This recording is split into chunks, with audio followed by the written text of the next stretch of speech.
Everyone, मैं हूं मनीष और आप देख रहे हैं अपना यूट्यूब चैनल कॉर्पस स्टोरीज। आज के इस वीडियो सेशन में हम डिस्कस करने वाले हैं बीएनएस यानी कि भारतीय न्याय संहिता जो कि 2023 का है। इसे 1 जुलाई 2024 से लागू किया गया। तो ये हमारा जो है तीसरा लेक्चर होने वाला है। तो इस वीडियोस में हम पूरा जो है सेक्शन वाइज डिस्कस करेंगे और जहाँ कहीं भी इम्पोर्टेंट होगा हम आपको बताएंगे और आप मेरे साथ जो है बैरेक्ट लेकर के बैठिए, ठीक है? क्योंकि हम बैरेक्ट रीड करेंगे और जहाँ कहीं भी ऐसे पॉइंट आएंगे वहाँ पे हम मार्क करवाएंगे, ठीक है? तो आप उसको मार्किंग करिएगा, हाईलाइट करिएगा और हमारे साथ पढ़िए, ठीक है? देखो, जैसा हम इसके पहले जो है ऑलरेडी इसके प्रीवियस वीडियोस में हम डिस्कस कर लिए हैं कि कौन कौन से सेक्शन हमारे लिए एपीओ के लिए जो एग्ज़ाम है यूपी एपीओ के लिए हमारे लिए इम्पोर्टेंट है। तो अभी हम पूरा जो है डिटेल में हम देखेंगे, ठीक है? जो इसका चैप्टर है, ठीक है? टोटल चैप्टर अगर हम बात करें बीएनएस में तो वो 20 चैप्टर है। सेक्शन की बात करते हैं टोटल तो वो 358 सेक्शन है, ठीक है? अब देखो यहाँ पे क्या है, एक क्वेश्चन यहाँ से आपको पूछ लिया जाता है कि एक्ट नंबर कौन सा है। तो एक्ट नंबर ये 45 पहले भी था आईपीसी में भी और एक्ट नंबर 45 बीएनएस का भी है। तो यहाँ पे आप सबसे स्टार्टिंग आप देखेंगे बेयर एक्ट में तो द भारतीय न्याय संहिता 2023 एक्ट नंबर 45 आप 2023। ये एक्ट नंबर 45 का मतलब है कि उस ईयर में अब एक ही तो कानून नहीं होगा, बहुत सारे एक्ट्स जो है पास होंगे, ठीक है? तो वहाँ पे ये 45वें नंबर का उस ईयर का 2023 का ये एक्ट है। इसमें एक वर्ड लिखा है यहाँ से भी, यानी एक्ट नंबर आपको पूछा जा सकता है तो आप उसको हाईलाइट करेंगे कि एक्ट नंबर 45 है। टोटल सेक्शन जो है 358 है, टोटल चैप्टर 20 है, ठीक है? उसके बाद जो है यहाँ पे लिखा है an act to consolidate and amend the provisions relating to offenses and for matters connected therewith और incidental thereto। कहने का मतलब ये है, एक लाइन में ये पूछेगा कि ये जो अधिनियम है यानी कि एक्ट है वो क्या करता है, दो बातें, कंसोलिडेट भी करता है और अमेंड भी करता है, यानी कि समीकरण और संशोधन। समीकरण का मतलब, कंसोलिडेट का मतलब होता है इकट्ठा करना, एकत्र करना, ठीक है? तो जहाँ कहीं भी अपराधों से संबंधित कोई भी प्रावधान रहेगा उन सबको जो है ये क्या करेगा, इकट्ठा किया है, समेकित कर सकता है और कोई भी ऐसा इसको लगता है तो संशोधन करने तथा उससे संबंध जो भी पॉइंट है उनसे संबंधित ये अधिनियम दिया गया है।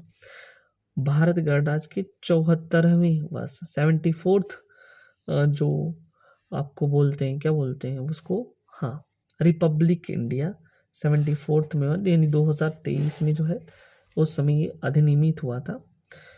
अब हम सबसे पहला चैप्टर जिसको हम प्रिलिमिनरी बोलते हैं, प्रारंभिकी, उसको हम देखेंगे। इसमें जो है सेक्शन 1 से लेकर के सेक्शन 3 तक, यानी 1 2 3 टोटल 3 सेक्शन है और तीनों को हम अच्छे से समझते हैं। किसी भी एक्ट का सबसे पहले उस एक्ट का नाम क्या है, टाइटल क्या है, लागू कब हुआ, ये बातें आपको देखने के लिए मिलेगा। ठीक वैसे ही भारतीय न्याय संहिता में सबसे पहले सेक्शन 1 में संक्षिप्त नाम, प्रारंभ, लागू होना, short title, commencement and application के बारे में बताया गया है। सबसे पहले अगर देखें इसमें कुछ जो पॉइंट है सब सेक्शन 1 में, तो ये बताता है कि ये जो एक्ट है, this act may be called the भारतीय न्याय संहिता 2023, यानी कि इस एक्ट को, इस अधिनियम को जो है भारतीय न्याय संहिता 2023 के नाम से जाना जाएगा, ठीक है? ये हमारा संक्षिप्त नाम हो गया। प्रारंभ की बात करते हैं तो ये बताते हैं कि ये उस तारीख को प्रवृत्ति होगा जो केंद्रीय सरकार, यानी कि जो गैजेट में सेंट्रल गवर्नमेंट जो है जो भी नोटिफिकेशन वो जारी करता है, ठीक है? तो ये जो है 1 जुलाई 2024 से जो है ये नोटिफिकेशन जारी हुआ, यानी कि इसका जो लागू डेट है, यानी कि जो लागू तिथि है वो 1 जुलाई 2024 है, ठीक है? ये बातें आपको ध्यान देनी, कब लागू हुआ मोस्ट इम्पॉर्टेंट है, जो है कब लागू हुआ।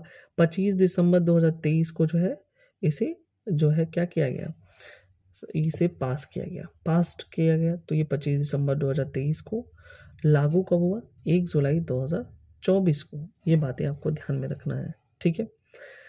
सब सेक्शन 3 की बात करते हैं तो इसमें एक वर्ड लिखा है, प्रत्येक व्यक्ति इस संहिता के उपबंधों के प्रतिकूल प्रत्येक कार्य या लोभ के लिए जिसका वह भारत के भीतर दोषी होगा इसी संहिता का अधीन दंडनीय होगा, अन्यथा नहीं।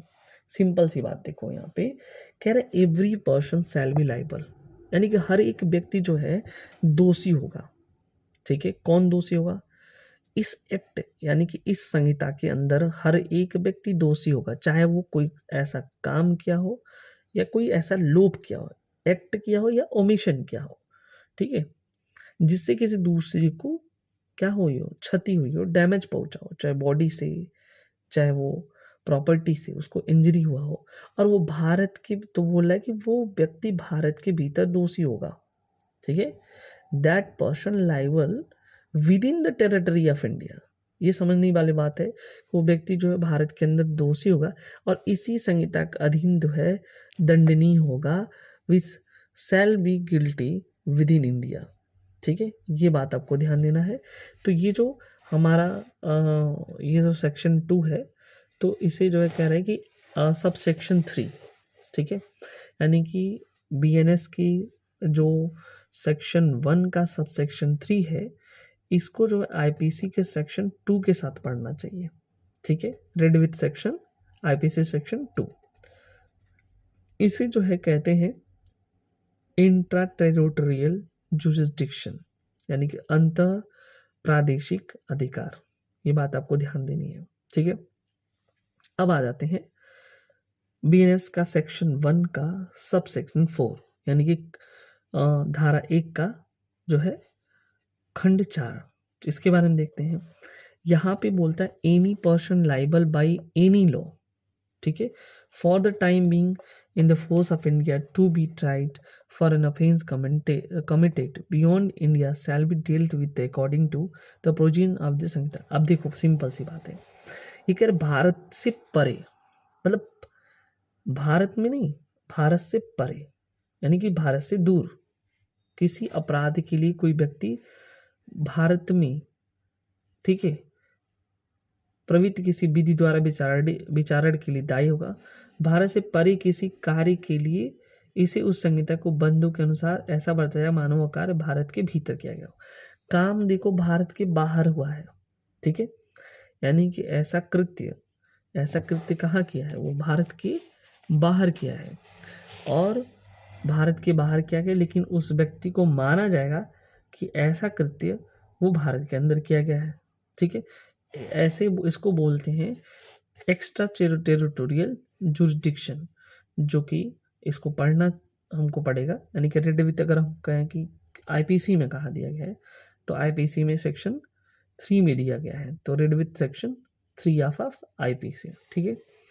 अब देखो यहाँ पे हम बात करते हैं सब सेक्शन 5 की, ठीक है, यानी कि अगर हम देखें तो ये जो सब सेक्शन 4 है, राज्य क्षेत्रातीत अपराधों के जो विस्तार है, संहिता का विस्तार, ठीक है। तो यहाँ पे सिंपल सी ये बात है, भारत के बाहर अपराध करने वाले पर जो है मुकदमा चल सकता है। सिंपल सी बात है कि अगर आप जो है भारत के बाहर कोई अपराध करते हो तो आपके ऊपर जो है उस चीज को लेकर के भारत के अंदर जो है मुकदमा आपके ऊपर चल सकता है, ठीक है। उसके बाद जो है 5वां जो सब सेक्शन है, उसमें ये बताता है कि भारत से बाहर परे किसी स्थान पर भारत के किसी नागरिक द्वारा, यानी कि भारत के बाहर हो और भारत का कोई भी नागरिक, citizen in India any place without any beyond India, ठीक है, या हो सकता है कि वो कह रहा है कि एनी पर्सन कोई शिप हो, यानी भारत से बाहर हो, ठीक है, लेकिन भारत की जहाज पे हो वो, या एयरक्राफ्ट हो, लेकिन रजिस्टर्ड होना चाहिए इंडिया का, वेयर इट मे बी, कुछ भी हो, ठीक है।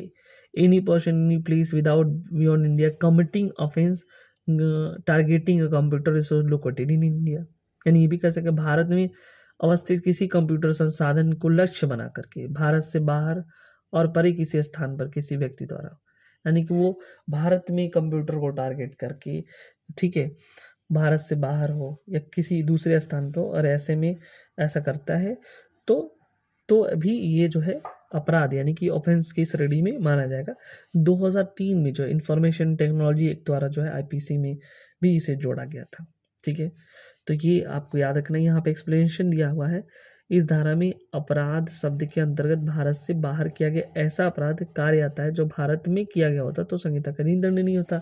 यानी कहने का मतलब ये है कि भारत में से बाहर, भारत से बाहर ठीक अगर कोई अपराध किया है उसी प्रकार से दंडनीय होगा जिस प्रकार से वो भारत के अंदर ऐसे अपराध किया है। जैसे एग्जाम्पल लेते हैं, यहाँ पे दृष्टांत दिया गया है क जो कि भारत का नागरिक है, ठीक है, और वो भारत से बाहर, ठीक है, किसी स्थान पर हत्या करता है, ठीक है वो भारत का नागरिक, लेकिन वो भारत से बाहर किसी स्थान पर हत्या करता है, तो भारत के किसी स्थान में जहां भी वो पाया जाएगा हत्या के लिए जो है उसे जो है क्या किया जाएगा, कन्विक्ट किया जाएगा, convicted by the murder of the in any place of India. ठीक है, यानी कि अगर मान लो मैं हूँ, ठीक है, जो कि मैं भारतीय नागरिक हूँ, ठीक, मैं वहाँ चला गया बांग्लादेश में, ठीक है, और चूंकि भारत से तो बाहर है, ठीक है, तो मैं बांग्लादेश चला गया, ठीक, और वहाँ पे किसी का मर्डर कर दिया, ठीक है, भारत से बाहर किसी स्थान पर हत्या करता है, ठीक है, तो मैं भारत में जब भी किसी भी स्थान पर पाया जाऊंगा तो मर्डर के लिए कन्विक्ट किया जाऊंगा। कहने का मतलब ये है, लेकिन भारत के बाहर, भारत के परे किसी स्थान पर हत्या करता है तो वो उसके लिए जो है विचारित किया जाएगा। ये बताता है सेक्शन जो है सब सेक्शन 5, जो कि ये जो है एक्सप्लेनेशन बताता है।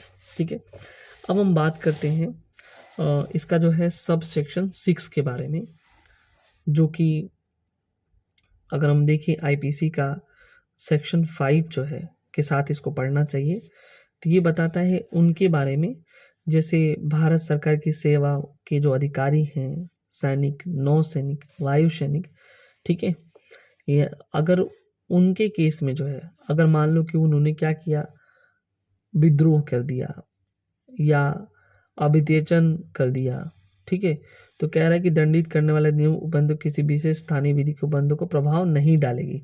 ये नहीं कि किसी भी विशेष या स्थानीय प्रबंधों को जो है वो क्या करेगी, प्रभाव डालेगी। कहने का मतलब ये है कि भारत सरकार की सेवा में कोई भी अधिकारी हो, नौसैनिक, वायु सैनिक, ठीक है, या जो है उन्होंने क्या किया, कोई विद्रोह कर दिया या डेजर्ट कर दिया, यानी कि अभित्यजन का मतलब अपने कार्यों से कार्य नहीं करना चाहते हैं, वो छोड़ के भाग रहे हैं, ठीक है, तो कह रहा है कि को दंडित करने वाले किसी अधिनियम के उपबंधों या किसी विशेष या स्थानीय विधि के उपबंधों पर प्रभाव नहीं डालेगी, यानी कि कोई भी इफेक्ट नहीं। ये सेविंग क्लास इसको बोलते हैं सेक्शन 6 को, ठीक है, यानी कि कह रहे हैं इसको अगर पढ़ना हो तो सेक्शन 491 आईपीसी, सेक्शन 357 लोप को दंडनीय बनाया गया है, ये बात यहाँ पे आपको ध्यान देना है।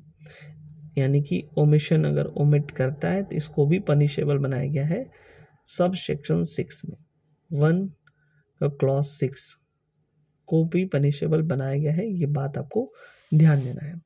तो मिलते हैं नेक्स्ट वीडियो में, और वहाँ पे हम देखेंगे डेफिनेशन क्लॉज, परिभाषाएं खंड।